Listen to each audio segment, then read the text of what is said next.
Good evening. I hope that you are doing well on this fine evening. I am Michelle Bennington Lucarelli, and I will be your instructor for sociology. It is 210. It is The Real World. There's your book. Um, it is by Carrie Ferris and Jill Stein. So hopefully you will have that book this week as we get started. I have been given two classes of 210. The second class was just added yesterday. So I'm a little bit concerned because I've been rushing around trying to get that group caught up, as well as work on my syllabi for my new position at West Liberty University. And I have classes that I'm working on the syllabi for there too. So hopefully I have this straightened around enough that we can make this happen. Let's go, before we get too far, into the syllabus. The reason I say that is there is a lot of writing in this class. So if you don't feel like you can do it, basically it's a page a week. So if you don't feel you can keep up with this, this might not be the class for you, and I may not be the instructor for you. So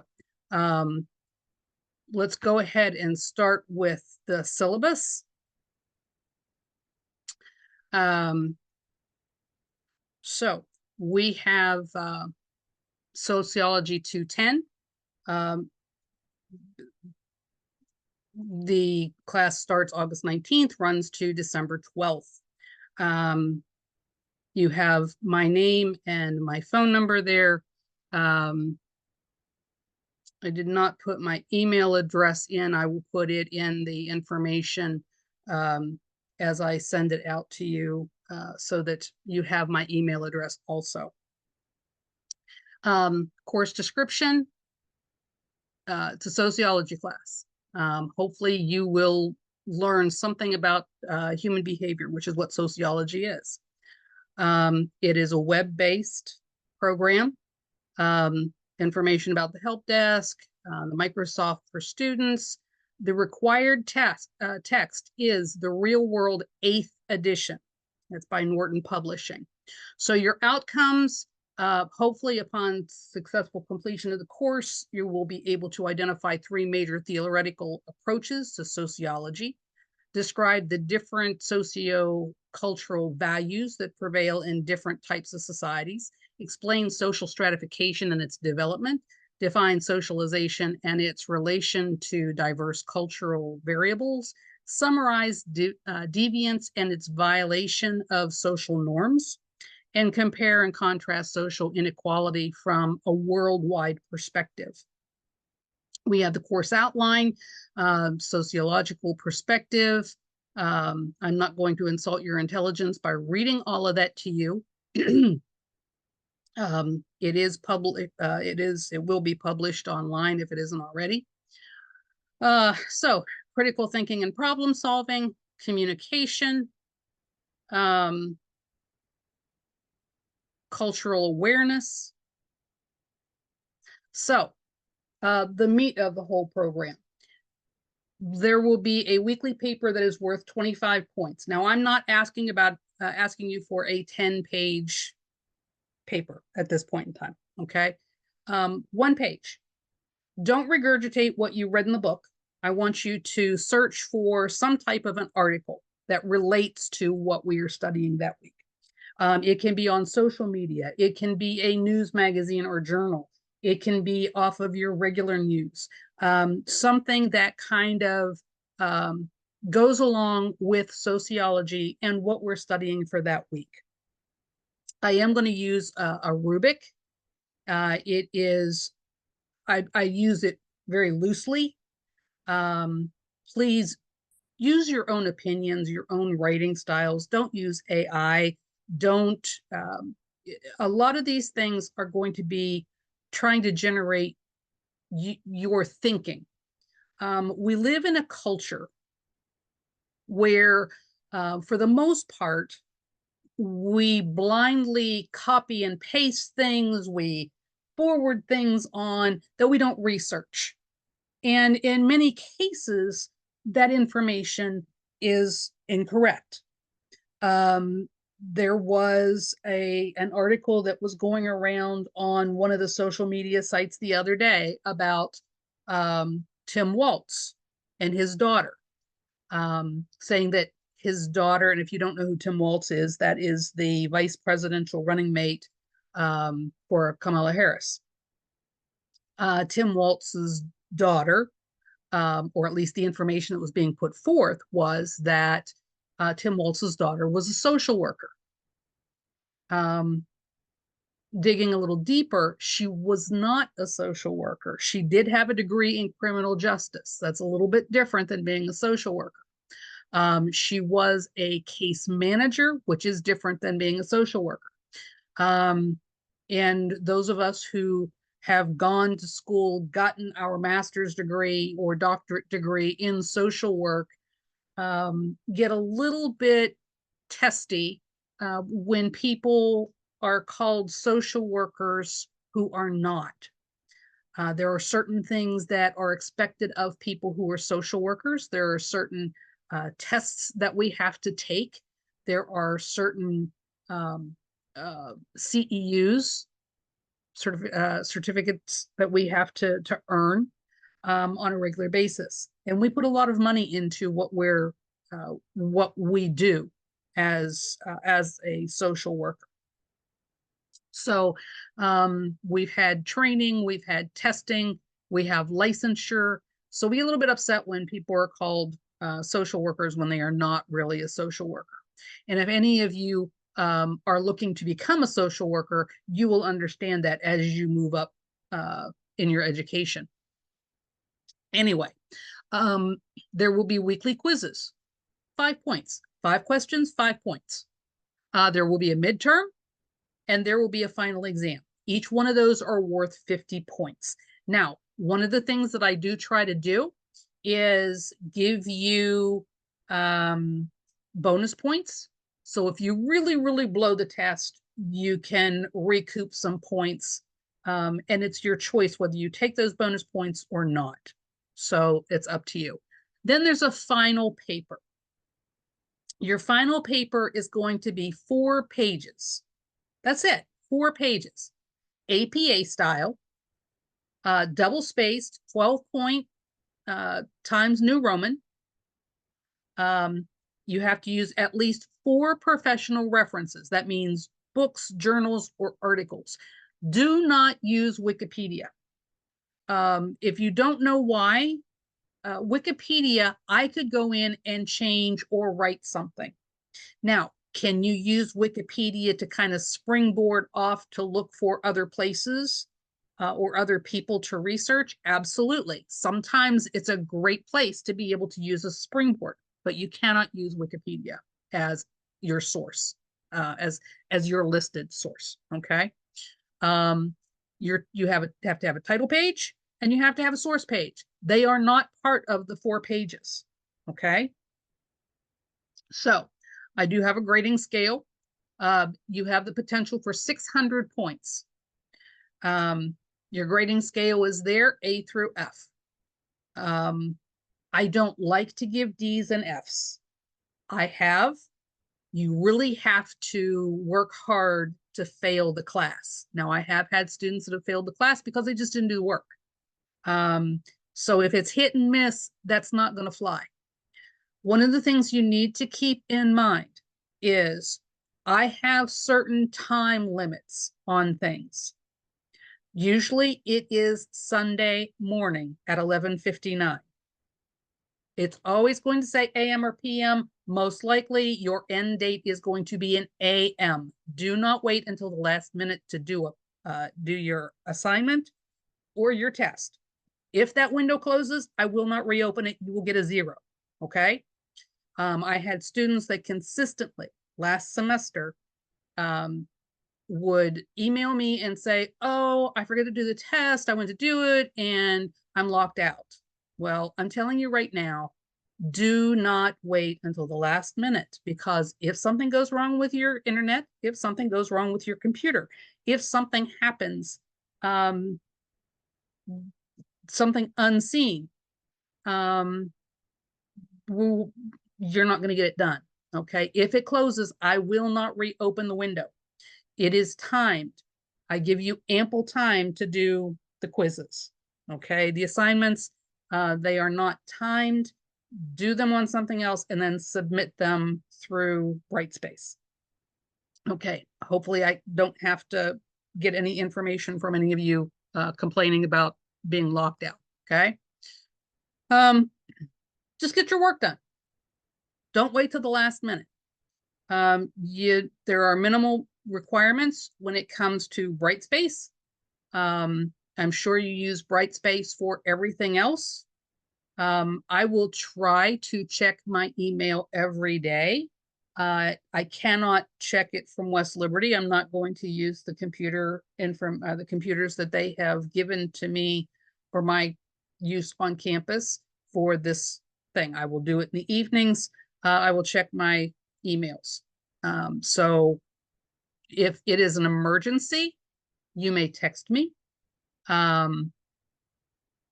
However, I don't foresee a whole lot of reasons for you to have an emergency where you would text me. Going through integrity, attendance, I'm going to know if you're there, if you finish, if you complete your papers and your tests in a timely fashion. Of course, you know, everything, there's the ADA, there's the help, the assistance that you can get, there's the library services. So that pretty much is the overall of the syllabus. So we are doing this. This will be chapter 1 tonight. You'll have a paper and a quiz. This week will be worth 30 points. So I have how many points listed for the paper and the quiz. And the due date will be 8/25. Okay. So we have that. We have going down when we get to midterm, there's a possibility of 80 points for that week. We go on through again, and then the final paper and the final quiz will be a total of 100 points, and those are due on or before December 13th. Your final paper can be anything that we have covered in class. So start to look now through your book and decide what you want to do your paper on. Don't wait until the last minute. And you can do it on, we have a wide variety of things that we're going to be studying. Sociology is a vast field, and there are a lot of things going on right now that pertain to sociology. So with that being said, let me go ahead and stop sharing that. And let me go back and let's share. There we go. So let's get started with chapter 1. It is sociology and the real world. Everything that surrounds us is or pertains to sociology. We live in a world that has people in it. And as long as we have people, basically sociology is a study of people. It's a systematic or a scientific study of human society and social behavior, from large-scale institutions and mass culture to small groups and individual interactions to changes within the environment of our culture. And it does change. The terms Latin and Greek roots, socius and logos, suggest that sociology means the study of society. So society, what is it? It's a group of people who shape their lives into an aggregated and patterned way that distinguish their group from others. According to Howard Becker, sociology is the study of people doing things and doing them together. because neither the individual nor the society exists independently from one another. We are social creatures. We want to be around other people. Even though sometimes it's nice to get away from the crowd, if we are away from the crowd too much, if we are away from our family, if we're on an island secluded by ourselves, eventually we will put ourselves crazy because we are social individuals. Um, People who are shut in because of disabilities, because of age, when they don't have social interaction constantly, they start to lose memory. They're not using that muscle, that memory muscle. So we are social.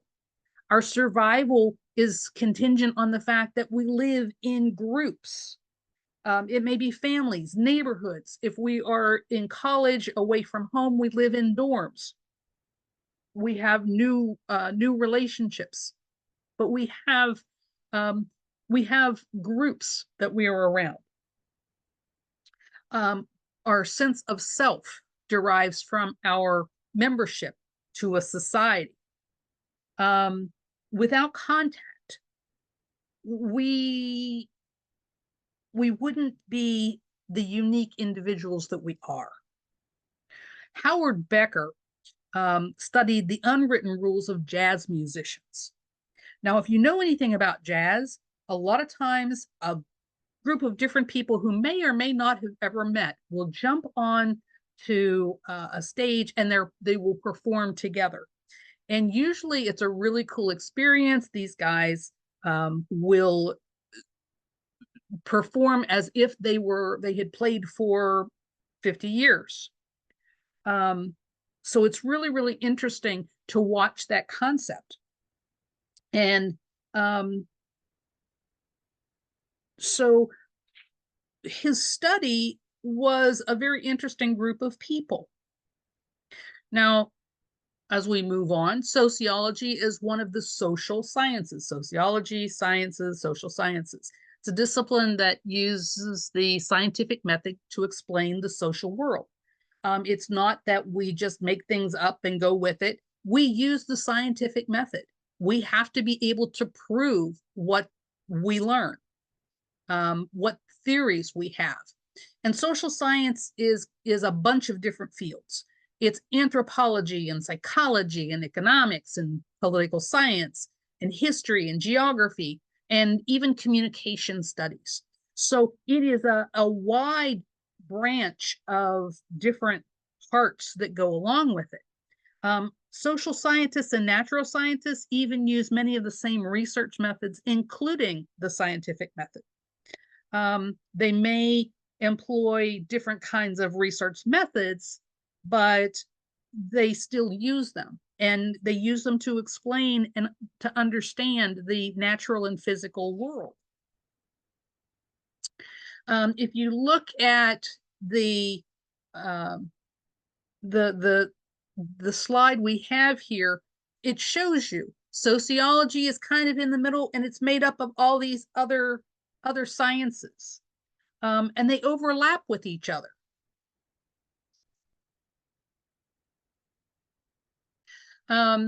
So we have history and sociology, compare the past and the present in order to understand.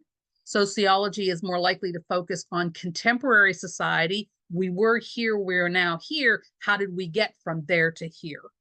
Anthropology, both fields study human culture, but sociology is interested in societies at all levels of development. Economic and political sciences and sociology, the fields are they all examine social institutions. Sociology looks at a range of social institutions rather than just a single one. It looks at the groups more often. Geography, both fields consider the relationship of people to places because that's very important. Sociology is more concerned with the people rather than the places themselves. However, the places can be just as important.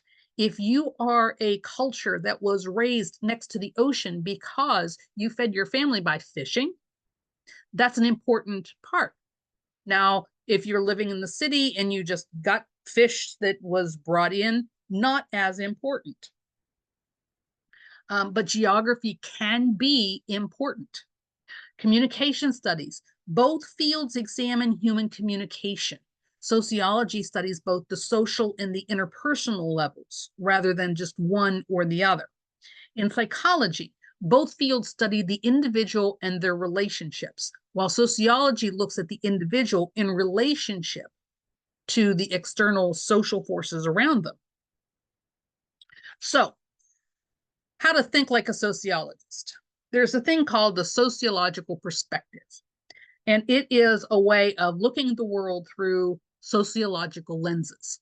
One part of building a sociological perspective is distinguished between political knowledge and scientific knowledge. Practical knowledge allows people to get along in their everyday life. Most people can't explain the technical details of that kind of knowledge. They only know that it does work, and it's kind of a mundane context. Scientific knowledge is what is that which is a systematic, comprehensive, coherent, clear, and consistent type of knowledge. It's the result of constant questioning and investigation. We're always asking questions. We're kind of like toddlers. And that brings us to the beginner's mind. One of the techniques for gaining sociological perspectives comes from Bernard McGrune. He came up with the idea of beginner's mind. It's an approach to the world that has no preconceptions in order to see things a new way.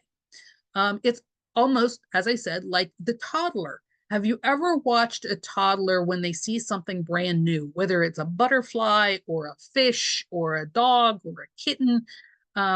They see these things and they're wide-eyed and they're interested and they don't have any preconceived notions as to what this new thing is. McGrune says that to explore the social world, it's important that we clear our minds from stereotypes and expectations and opinions so that we can be more receptive to our experiences. And it's very difficult sometimes to get past those stereotypes and what we expect and what our opinions are. But we have to be able to set those aside. Beginner's Minds asserts that our greatest obstacle to making new discoveries is our habitual ways of thinking. We have a tendency to think the same way all the time. Now, our way of thinking can be because of the way that our family thinks and we think like they do, or we can think like our peers do, and we get into this habit, and it's hard to break that habit. According to McGrune, discovery is not the seeing of a new thing, but rather a new way of seeing things. McGrune had a tendency to borrow from the Zen Buddhist tradition. He believed that true learning occurs when we quiet our own minds and cut down on the mental chatter. And then we can see things in a new way, a different way. Now, if you have ever gone someplace, if you were from a small town and you go to a big city like New York, it's a culture shock. If you are from a small area or even a big city in the United States and you go to a foreign country, it can be a culture shock. They do things differently than what you may do where you're from. But that's considered a sociological perspective. It's a sense of disorientation that occurs when you're entering a radically new social or cultural environment. I teach at Wheeling University. We have a lot of students that come from Africa. And when they come from Africa and they end up in Wheeling, West Virginia, it's very different from where they live. The climate is different. The way that people dress is different. The way that people act, the foods that we eat are different from what they're used to. So it's really a culture shock for them. Normal behaviors in one society or culture may seem very strange in another. And putting all judgment aside allows us to truly perceive what we are experiencing.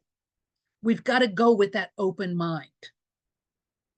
When applied to our daily lives, we can see that what is familiar to us, if viewed from the outsider's perspective, is just as exotic as some foreign culture, only we've forgotten this to be true because we're used to where we're from. And we find ourselves in the same boat as those students from Africa if we go to another country. It's confusing, it's bewildering. It is, and it can even be a culture shock when you go from graduating high school and going to college. Or if you go into the military, it's a culture shock. The military is very different than civilian life.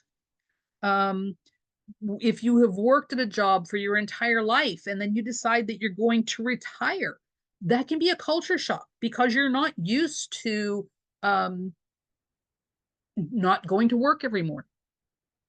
In my own life, I have, from the time I was 17 or 18 years old, I got up every morning, I went to work. Even when I was doing the college thing, I was still working.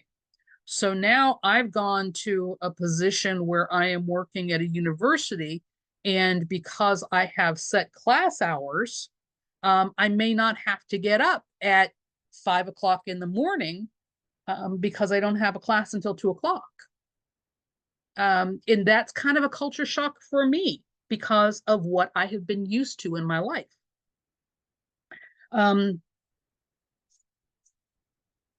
We have the sociological imagination. It's a quality of the mind that allows us to understand the relationship between our individual circumstances and the larger forces at work. C. Wright Mills, who was the one who coined that term, sociological imagination. He said that to understand social life, you have to understand the intersection between history and biography. After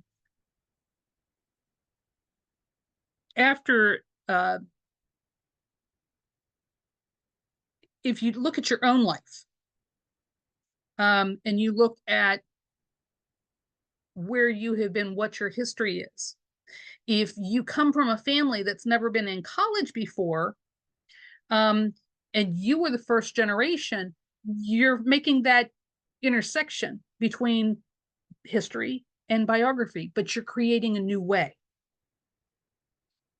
If we look at the world and look back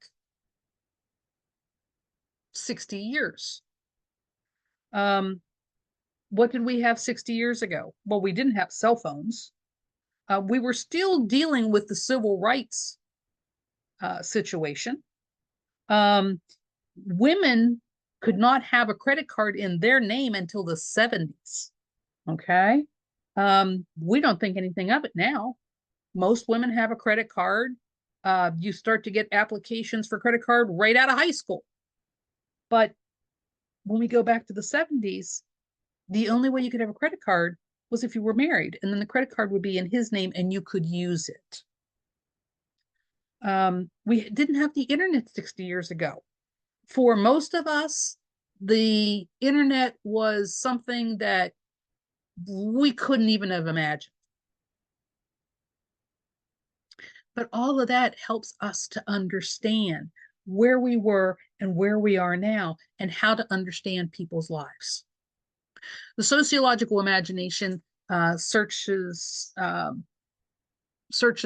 the link between the micro and the macro levels of analysis. It allows us to see the connection between a particular situation in our lives and something happening at a broader social level. One of the most important benefits of using sociological imagination is access to a world beyond our immediate sphere, seeing the outside world, where we can discover radically different ways of experiencing life and interpreting reality. So we have the micro and the macro sociology. So sociological perspectives have different levels of analysis that give us different ways of looking at a common object. We have microsociology. It's the level of analysis that studies face-to-face or small group interactions in order to understand how they affect the larger patterns and structures of society. And then we have the macro sociology, and that's the level of analysis that studies the large scale social structure in order to determine how they affect the lives of groups and individuals.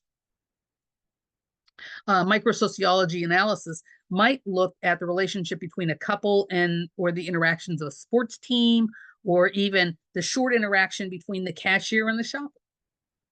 The macro sociology analysis might look at the economy and how it impacts consumer behavior. If you don't have money, you don't, you watch your pennies, you watch what you purchase. You purchase cheaper items rather than what you might normally get.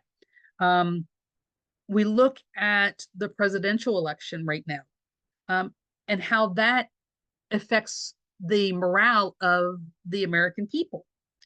That's the macro. So we have the macro micro continuum. Now, most of us, when we look at the pyramid, we look at the broad spectrum, and as it goes up, it comes to the point. But when we're talking about sociology and the macro micro continuum, we start with ourself. And then from ourself, we move upwards to how do we interact? How do we socialize? What roles do we play? And we all play different roles.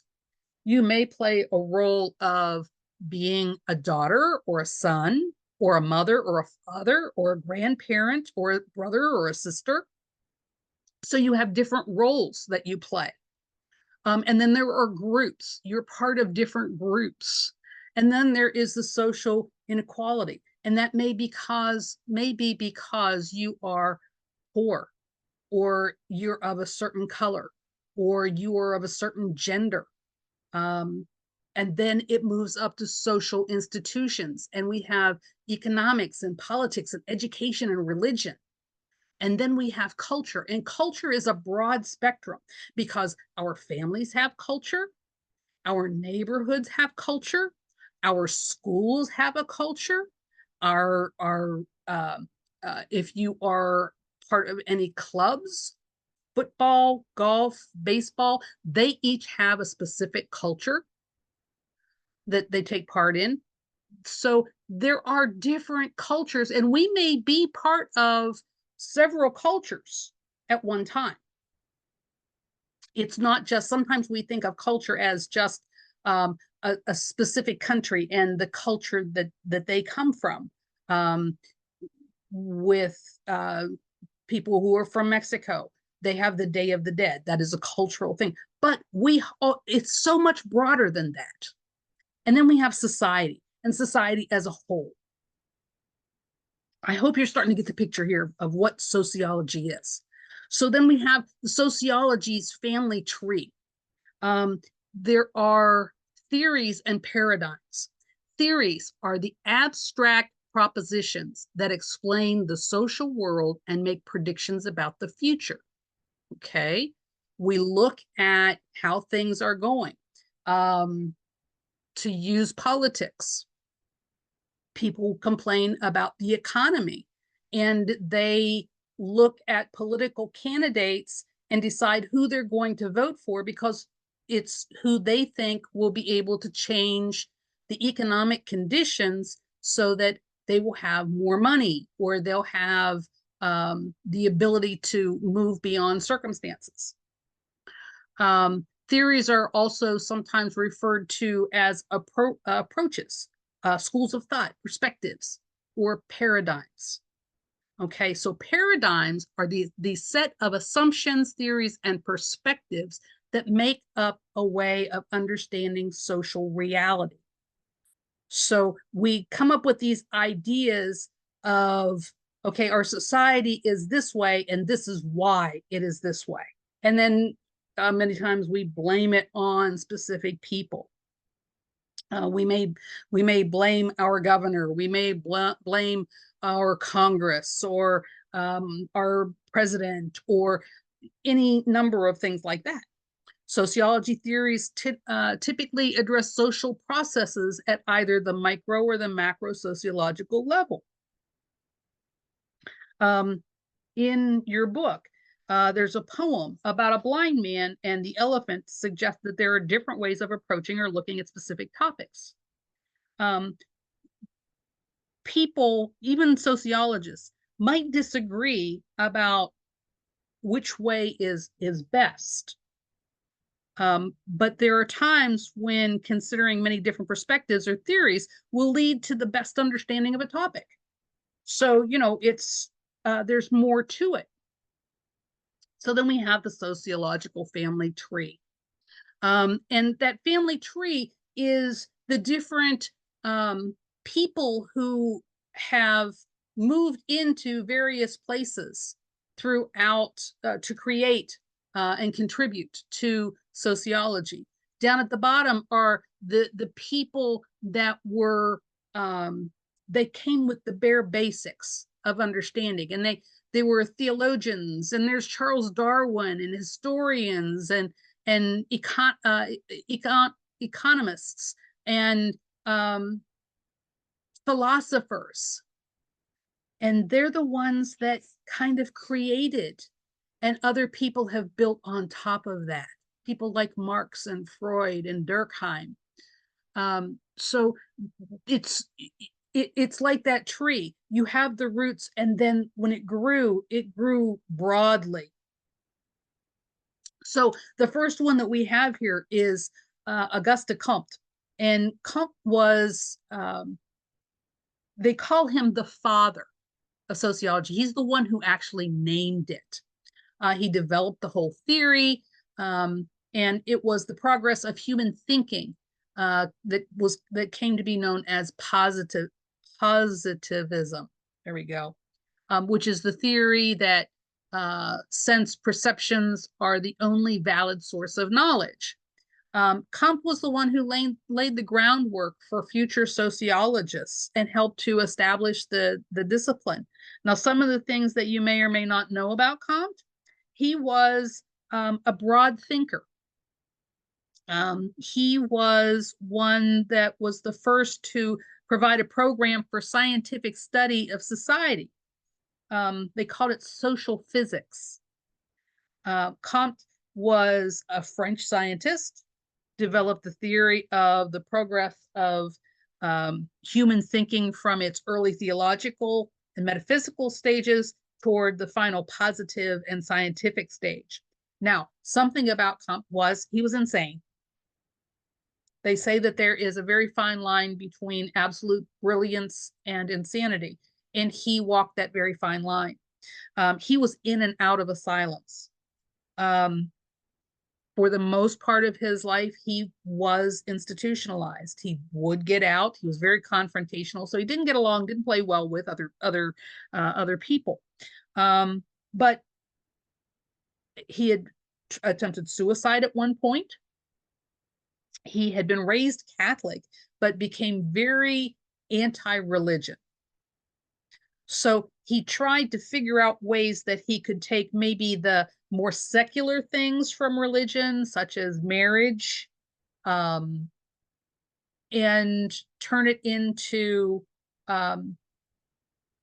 something that was more atheistic, but more what they would call humanistic. So he actually created a religion of called the humanist religion. And it never really took off hugely, but it made its way to Brazil. There is still a small group of humanists that they have services, they have sociologists that come in and speak to them. There are still places in France, and there are still places in Great Britain. It didn't go worldwide, but there are these little pockets of humanists. Then we have Harriet Martineau. Martineau was a social activist who traveled around the United States, wrote about social changes that were radical for the time period that she lived in. She translated Comte's work into English, making his ideas accessible to England and also America. She was a journalist, a political economist, and proclaimed views that were radical, at least for her time. And she supported things like labor unions and the abolishment of slavery, and even the Women's Suffrage Act. So then we have Herbert Spencer, primarily responsible for the establishment of sociology in Great Britain as well as America. He believed that societies evolved through time by adapting to their changing environment. And if we look at ourselves, don't we change the way that we do things because of our environment? If we look at the broad picture, they tell us that there's global warming and that we need to stop throwing garbage and we need to stop different emissions. We change the way we think because of the environment that we're living in. He encouraged, he grew up as in a group that would be called an individualistic family. He was encouraged to think and learn independently, not to follow what others thought. And from the time he was young, he leaned very heavily on the physics in science. He chose to become a railroad engineer rather than attend college. When the railway work dried up, then he turned to journalism and eventually wrote books including The Study of Sociology in 1873 and The Principles of Sociology in 1897. So we have Emil Durkheim. And Durkheim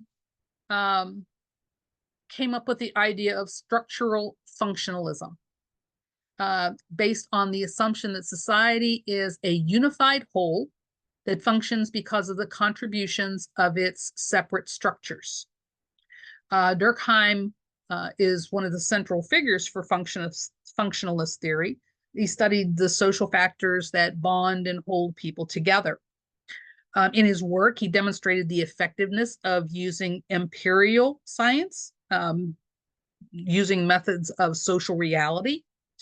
Wrote a book, The Division of Labor and Society, expressed his beliefs that social bonds were present in all types of societies, but that different types of societies create different types of bonds.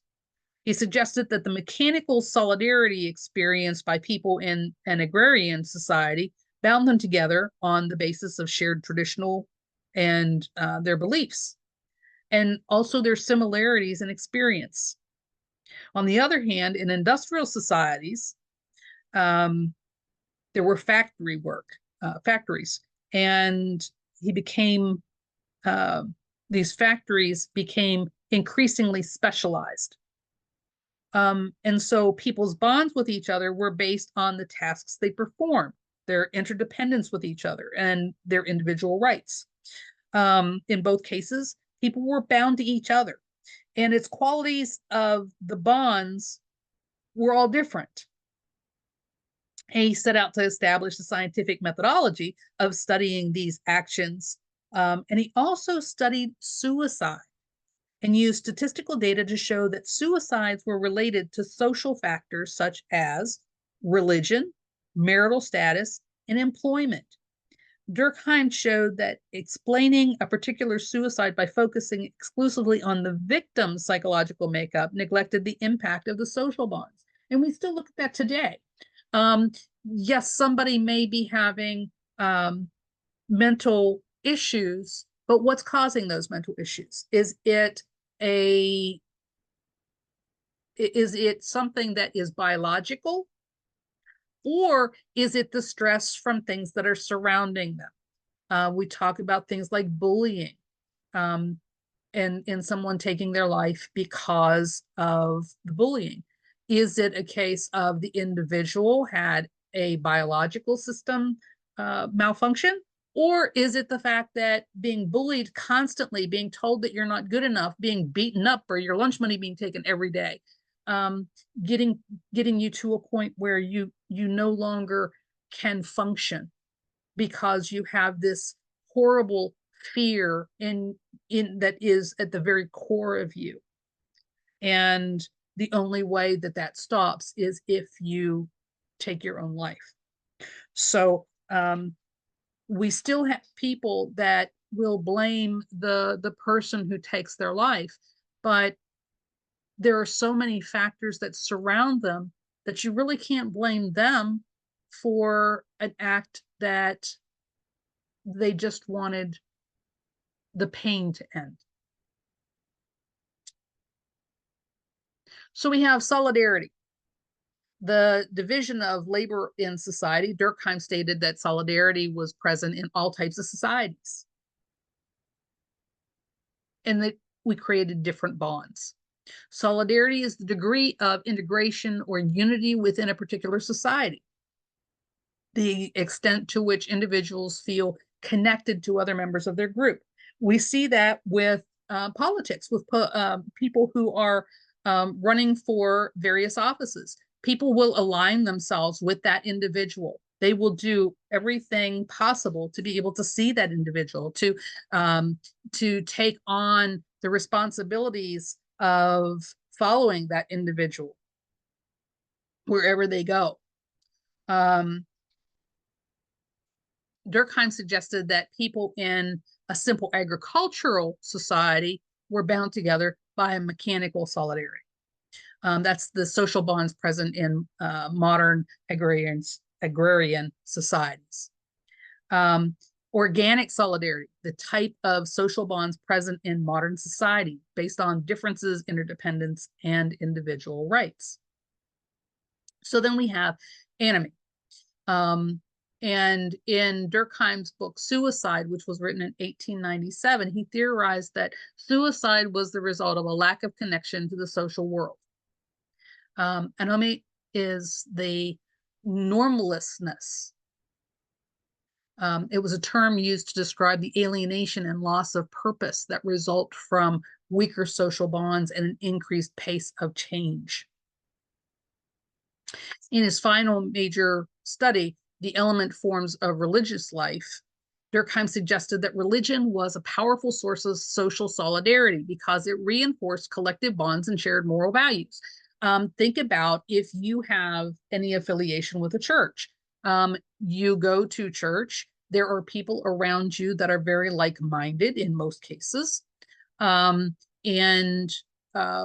you can be very, very interactive with those people, but you all have the same, give or take, the same ideas of things.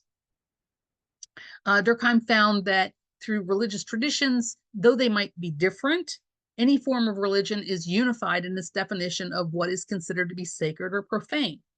The sacred, of course, is the holy or the divine or the supernatural, and the profane is the ordinary, mundane, and everyday. Durkheim's contributions, he attempted to establish sociology as an important, independent academic discipline, and it was enormously successful. We still think about it. We have college courses now in sociology because of the movement forward that Durkheim had.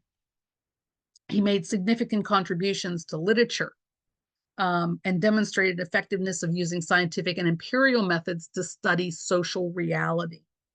Of course, empirical evidence is scientific based, or observation.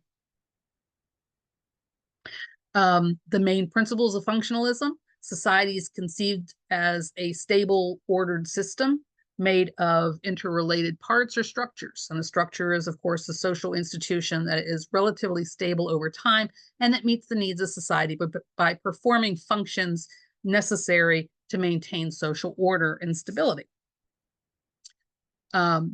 Each structure has a function that contributes to the continued stabilization and equilibrium of the unified whole. Any dysfunction in the structure leads to change and a new equilibrium. Dysfunction, of course, is the disturbance or undesirable consequence of some aspect of social systems. So we had Talcott Parsons, who applied functionalism to modern society, specifying some of the functions that social structures might fulfill in contemporary life. Merton identified manifest and latent functions for different social structures. So the manifest structures or functions were the obvious or the intended functions of a social structure or for a social system, and the latent functions, the less obvious, perhaps unintended functions, because sometimes we have unintended things that happen. Conflict theory. It's a paradigm that shows that sees social conflict as the basis of society and social change, that emphasizes a materialistic view of society, a critical view of the status quo, and a dynamic model of historical change. Conflict theory posits that social inequality is the basic characteristic of society. And social inequality, the unequal distribution of wealth, power, and prestige among members of society. So then we have Karl Marx. And Marx was an interesting character. He was a German political economist who inspired conflict theory, sometimes called Marxism. He believed that most problems of poverty, crime, and disease were a result of capitalism. He proposed a radical alternative to the inherent inequalities of the system in his manifesto of the Communist Party. Sociologists have found that Marxist theories continue to provide powerful tools for understanding social phenomena. His idea that conflict between social groups is central to the workings of society and serves as the engine of social change is one of the most vital perspectives in sociology today. We see a problem, we believe it needs to be changed, we advocate for that change, we try to move change forward. Marx noted that a small percentage of population owned the means of production, and thus were able to exploit the masses and thereby ensure greater gains for themselves. This is the basic tenet of capitalism today, and many modern sociologists use Marx theories to evaluate the contemporary workplace. Think about it this way. You have one person who usually owns the business, and then you have these other people who are working for that one person in the business, and then you have the people who are working to make sure that everything is in place and working correctly. But they're not working for themselves. They're working for someone else. So any money that they make, they're not making as much as the person at the top, because the person at the top has is receiving the lion's share, as they would say, of the money. Marx felt that tensions between the wealthy and the poor were inevitably lead to class struggle between bourgeoisie and proletariat. Means of production, anything that can create wealth, money, property, factories, other types of businesses, and the infrastructure necessary to run them. Proletariat are the workers, those who have no means of production of their own, and so they are reduced to selling their labor in order to live. And then bourgeoisie are the owners, the class of modern capitalists who own the means of production and employ wage laborers. Marx believed everything of value in society resulted from human labor, which was the proletariat's most valuable asset. However, he felt that workers suffered from alienation because they were unable to directly benefit from the fruits of their own labor. So they felt alienated, and that's the sense of dissatisfaction the modern worker feels as a result of producing goods that are owned and controlled by someone else. We have conflict theory. It takes materialism view of society. It's focused on labor practices and economic reality and extends it to other social inequalities. Marx observed that in an unequal society, most people readily accept the prevailing ideology, despite its failure to represent the reality of their lives. So we have false consciousness. That's the denial of the truth on the part of the oppressed when they fail to recognize that the interests of the ruling class are embedded in a dominant ideology. For the most part, poor people never become rich. There are certain instances where that changes, but it is not the norm. Marx argued that the only way to change the status quo is for the masses to attain class consciousness. And that is the recognition of social inequality on the part of the oppressed, leading to a revolutionary action. Critical theory, it's a contemporary form of conflict theory that criticizes many different systems and ideologies of domination and oppression.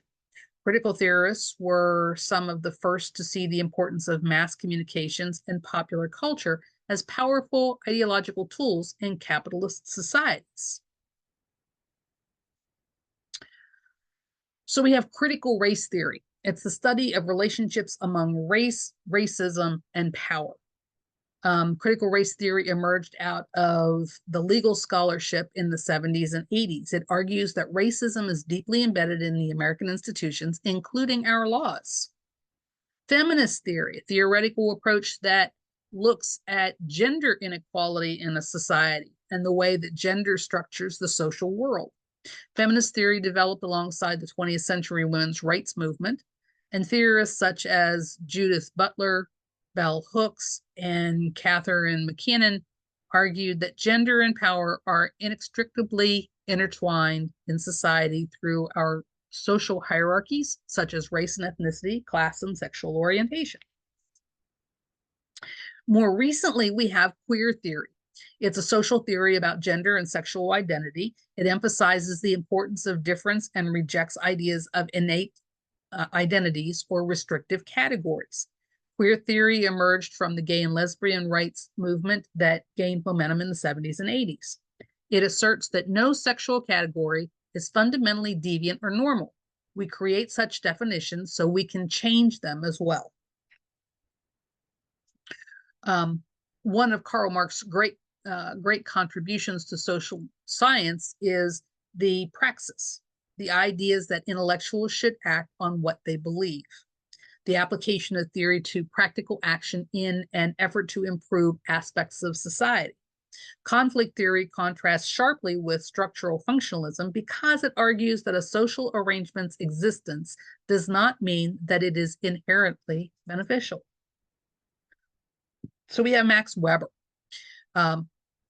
He was interested in the shift from more traditional society to a modern industrial. His works drew on the ideas of other macro sociologists, but it forms its own branch of sociology.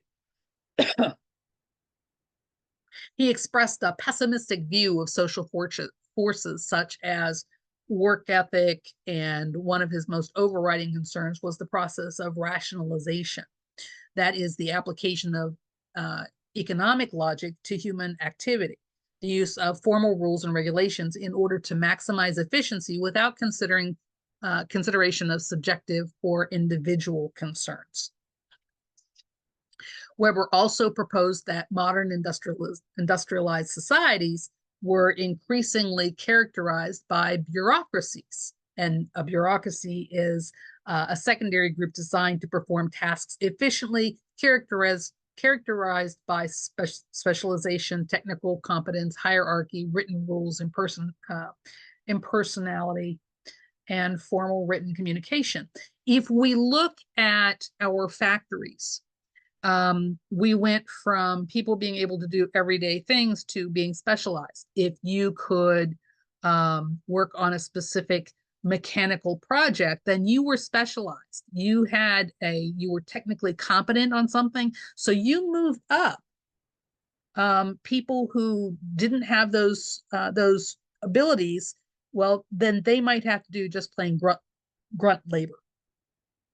He believed that bureaucracy goals were taking precedence over traditions, values, and emotions as drivers of individual behavior.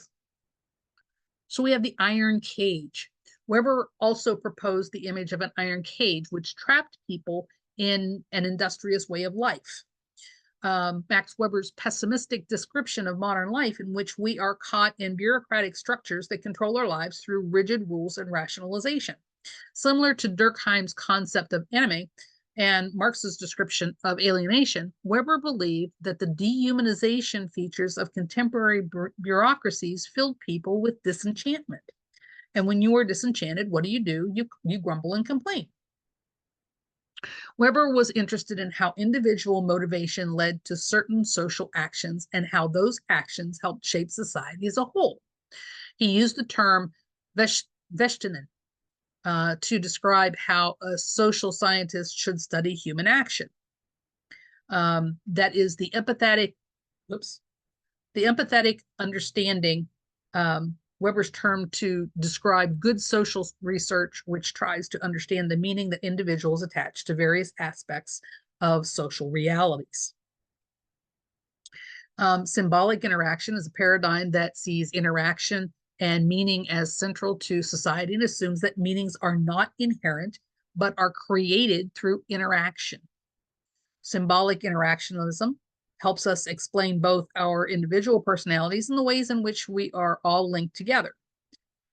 Mead was one of the most influential thinkers in his branch of sociology, but there were many other theorists. In the 1920s, the University of Chicago had a budding sociology department that included now famous names like Robert Park, W.I. Thomas, Charles Horton Cooley, and later George Herbert Mead and Herbert Blumer.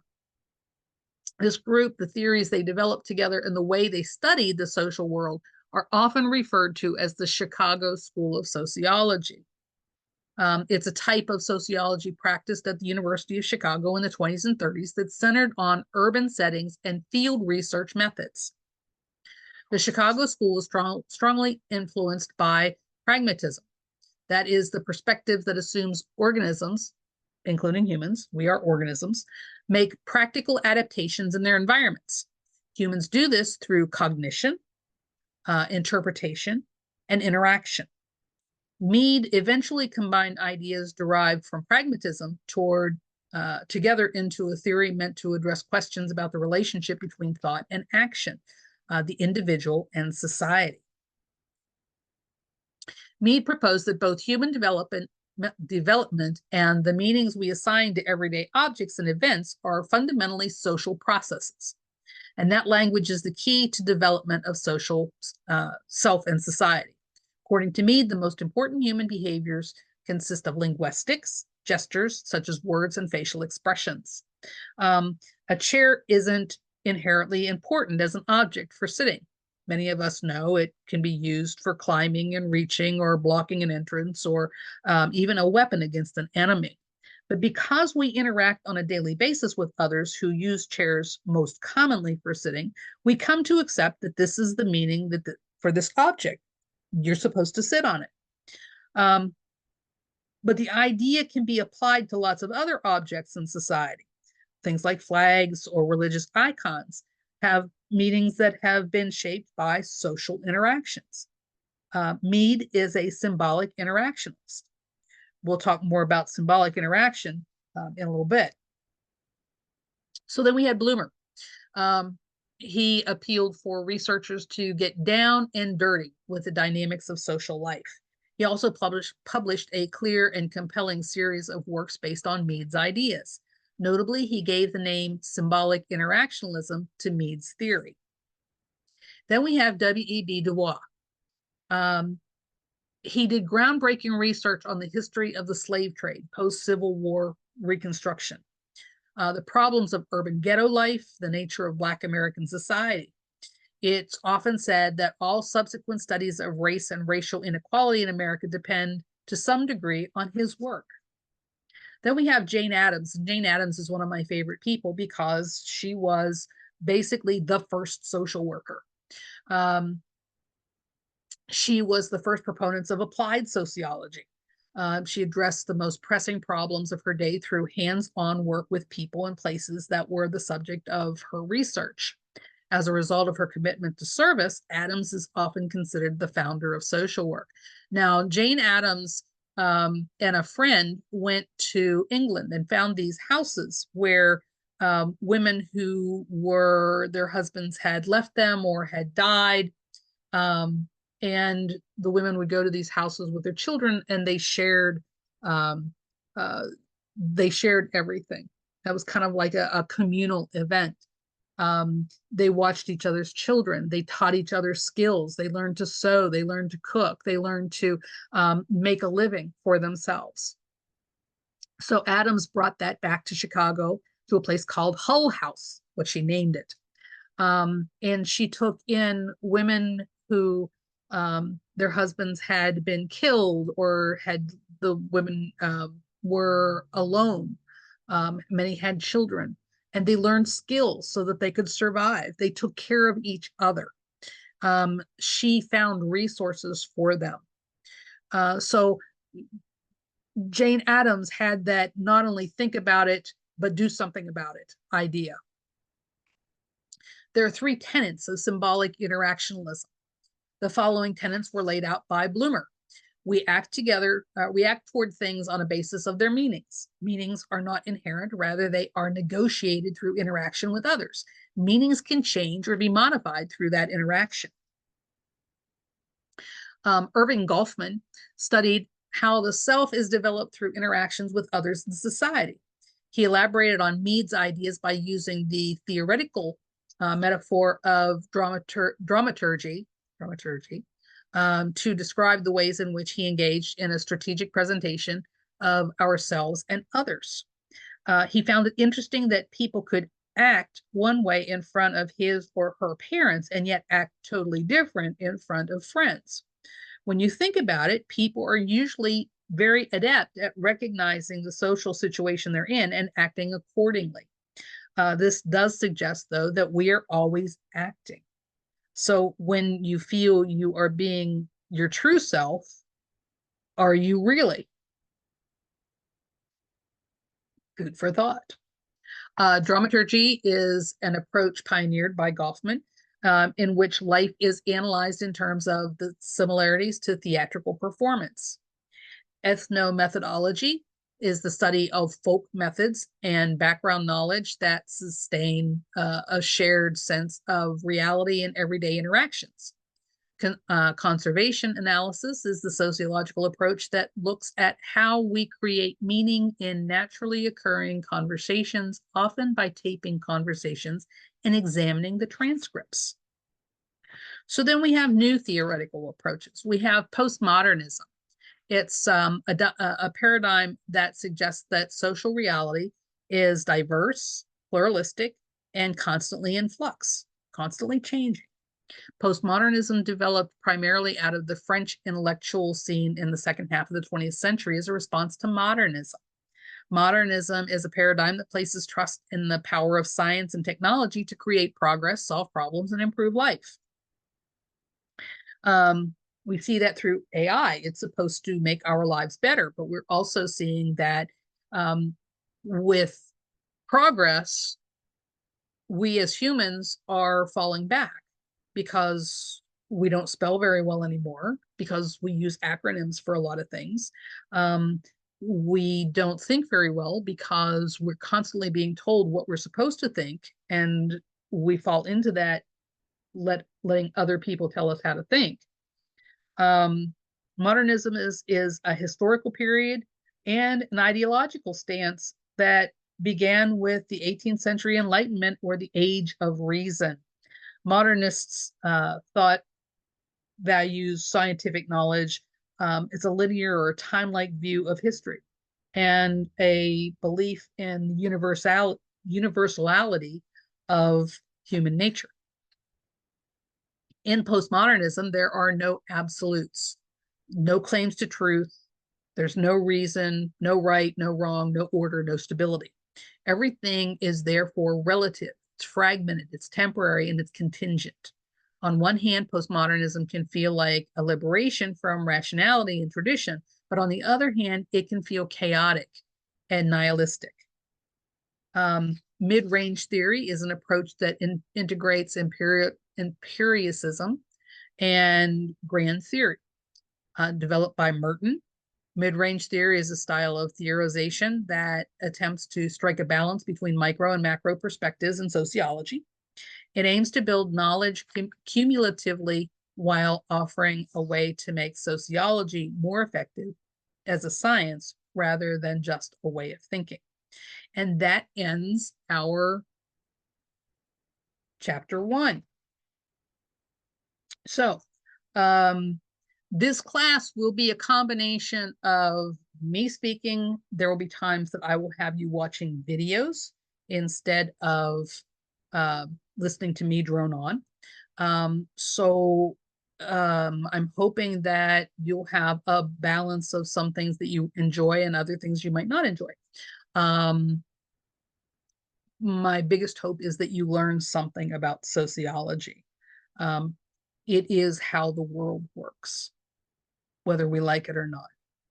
So, with that, I hope that all of you have a great week. Good luck on your studies, and we will be back here in a week. Have a great day.